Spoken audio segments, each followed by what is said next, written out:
ಮಾನ್ಯ ಶಿರಾಣಿ ಹಣಮಂತ ರುದ್ರಪ್ಪ ಅವರು ಸರ್ಕಾರದಲ್ಲಿ ಕೆಲವು ಪ್ರಶ್ನೆಗಳನ್ನು ಕೇಳಿದ್ದಾರೆ. ಎಷ್ಟು ಹುದ್ದೆ ಖಾಲಿ ಇದ್ದಾವೆ?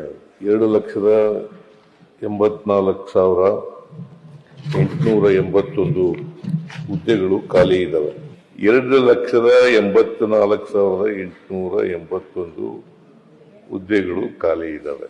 4,91,533 ಹುದ್ದೆಗಳು ಭರ್ತಿಯಾಗಿರ್ತವೆ. ಇದರಲ್ಲಿ ಹೊರಗುತ್ತಿಗೆ ಮತ್ತು ಗುತ್ತಿಗೆಯಿಂದ ಮಾಡಿರ್ತಕ್ಕಂಥ ಹುದ್ದೆಗಳು ಸುಮಾರು 96,844 ಇವನ್ನ ಭರ್ತಿ ಮಾಡಿದ್ದೀವಿ. ಇವನ್ನ ಕಳೆದ್ರೆ 1,88,037 ಹುದ್ದೆಗಳು ಖಾಲಿ ಇದ್ದಾವೆ. 1,88,037 ಹುದ್ದೆಗಳು ಖಾಲಿ ಇದ್ದಾವೆ.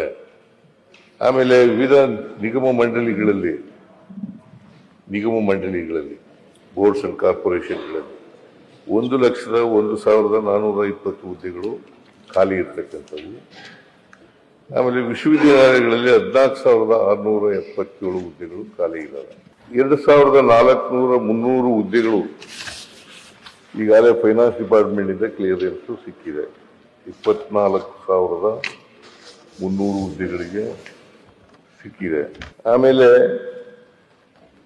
ಹೈದರಾಬಾದ್ ಕರ್ನಾಟಕ, ನೀವು ಹೈದರಾಬಾದ್ ಕರ್ನಾಟಕ ಬರಲ್ಲ, ಬಾಗಲಕೋಟೆಯವರು ನೀವು, ಕೂತ್ಕೊಳ್ಳಿ ಬಾಗಲಕೋಟೆಯವರು.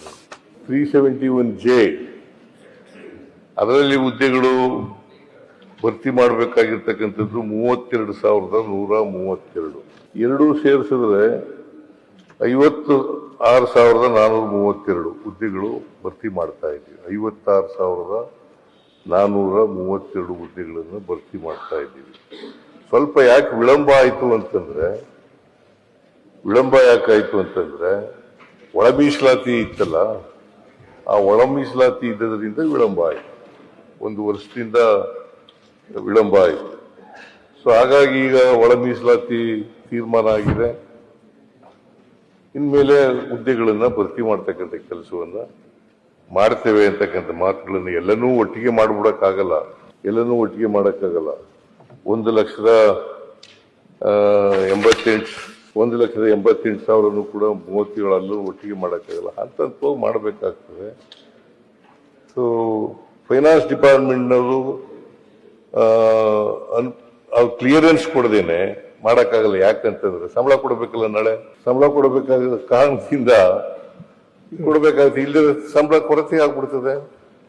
ಬಜೆಟ್ನಲ್ಲಿ ನಾವು ಅಳವಡಿಸ್ಕೊಳ್ಳದೆ ಹೋದ್ರೆ ಬಹಳ ತೊಂದರೆ ಆಗ್ತದೆ. ಅದಕ್ಕೋಸ್ಕರ ಹಂತವಾಗಿ ಭರ್ತಿ ಮಾಡ್ತಕ್ಕಂಥ ಕೆಲಸವನ್ನು ಮಾಡ್ತೇವೆ. ಹೌದು, ನಾನೇ ಫೈನಾನ್ಸ್ ಮಿನಿಸ್ಟ್ರು. ಅವ್ರಿಗೆ ಹೇಳಿ ಈಗ ನೀವು ಹೇಳಿದಿರಲ್ಲ, ಹಂತವಾಗಿ ಮಾಡ್ಲಿಕ್ಕೆ ಮಾಡ್ತೀವಿ. ಈಗ ಒಳ ಮೀಸಲಾತಿ ಇದು ಕ್ಲಿಯರ್ ಆಗಿದೆ. 6%, 5% ಅಂತ ABC ಅಂತ ಮಾಡಿದ್ದೀವಿ. ಸೊ ಅದು ಕ್ಲಿಯರ್ ಆಗಿರೋದ್ರಿಂದ ಇನ್ ಮುಂದೆ ಇಷ್ಟೊಂದು ವಿಳಂಬ ಆಗ್ಲಿಕ್ಕೆ ಸಾಧ್ಯ ಇಲ್ಲ. ಭರ್ತಿ ಮಾಡ್ತಲೇ ಇರ್ತೀವಿ, ಹಂತವಾಗಿ ಭರ್ತಿ ಮಾಡ್ತೀವಿ.